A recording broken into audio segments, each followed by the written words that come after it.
Foi revelada a origem oficial de todos os titãs do universo de Attack on Titans. E eu posso garantir que você não esperava por essa. Tudo que explica a origem dos titãs está no capítulo 122 do mangá. E é claro que essa origem também explica o surgimento da primeira titã, a deusa Ymir Fritz. Quando a gente fala sobre Ymir, a gente pensa na titã mais poderosa de todos os titãs, com o tamanho e força do titã colossal, a proteção do encoraçado, a agilidade do mandíbula e por aí vai. A Ymir é lembrada até hoje nas histórias dos Eldianos como a mulher que livrou Eldia dos Marleyanos e que desenvolveu também toda a cultura avançada. Construiu estradas por toda a terra, cultivou plantações que saciaram a fome dos povos lá e levantou pontes entre as montanhas do mundo. Por outro lado, a visão do povo de Marley era completamente diferente. Ymir não é nada além de uma escrava na tribo Eldiana, governada por um rei cruel até os ossos. A garota que é chamada de Ymir era, na verdade, de uma aldeia que foi atacada pelos Eldianos e foi escravizada.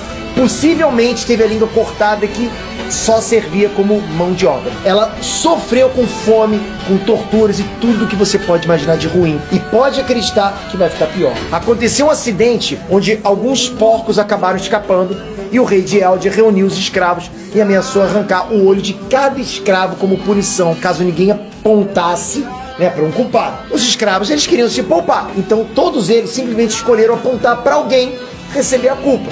E a escolhida foi quem? A Ymir. A garota foi libertada ao estilo Game of Thrones, jogada no mato para ser caçada pelos cães, tudo para diversão dos Eldianos. A Ymir estava sangrando com uma flecha no ombro, cansada de fugir e próxima da morte, mas ela encontra algo na floresta, uma árvore de tamanho colossal e oca. Ymir entrou para se abrigar nessa árvore, mas ela acaba caindo num lago dentro da árvore. Enquanto ela se afogava e sentia a vida dela saindo do corpo, uma coisa apareceu, um tipo de raiz parecida com uma coluna vertebral, se une a Ymir.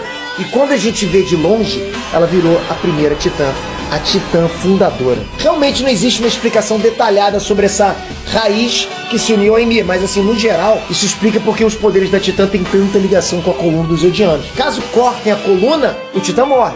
E caso o titã devore a coluna de um titã morfo, ele recebe os poderes de titã. Só que, galera, é impressionante que a Ymir titã resolve voltar pra Eldia e se ajoelhar perante o rei. Tipo, ela é uma titã com poderes divinos. Nada pode matar ela. E ela volta se ajoelhando pro cara que mandou ela pra morte. É bem claro ver que a Ymir se tornou uma serva de corpo e alma, que só tem o objetivo de servir. O rei dá pra ela várias missões, né? Desde construir estradas e pontes até enfrentar os povos inimigos como os mais poderosos daquela época, os Marleyanos.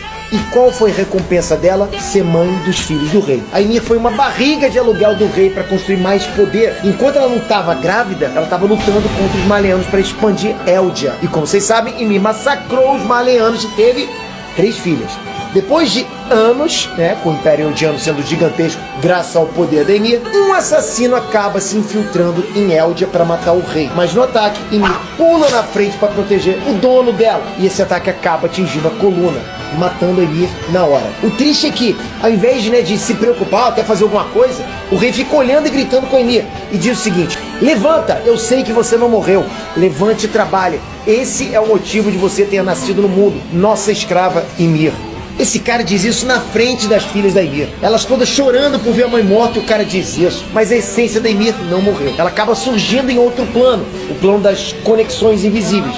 Enquanto ela tá lá, o rei coloca um plano em ação. Ele trucida o corpo da Ymir e dá para as filhas dela comerem, e herdar o poder da mãe. E essas 3 filhas da Ymir são Maria, Rose e China. Os nomes que foram dados para as 3 muralhas em Parad, foram para homenagear justamente essas 3. E as 3 filhas de Ymir deram início aos caminhos, conectando as 3 com o poder da Ymir. E dessas 3 vieram mais descendentes, que aumentaram mais os caminhos, e isso se repetiu pelas gerações. Claro, no meio disso nasceram os 9 titãs especiais: Colossal, Encoraçado, Mandíbula, Cargueiro, Bestial, Fêmea, Martelo de Guerra, Fundadora e o Ataque. E o Império Eldiano continuou expandindo e crescendo com o poder da dominação. É muito louco pensar que alguém tão poderoso como a Ymir se submeteu a um ditador que ela poderia matar com sopro. E é assim que os titãs foram originados. A essência da Ymir continua viva naquele plano das ligações, esperando por mais ordens de quem tem o sangue da família real, o sangue do rei de Eldia que ela deu a vida para salvar. O Eren, que tá junto do Zack nesse mesmo plano, decide pedir pra Ymir o poder para destruir o mundo. Lembra do plano de despertar os titãs das muralhas? O Eren pede pra Ymir o controle dos titãs para achatar a terra usando uma legião de titãs colossais.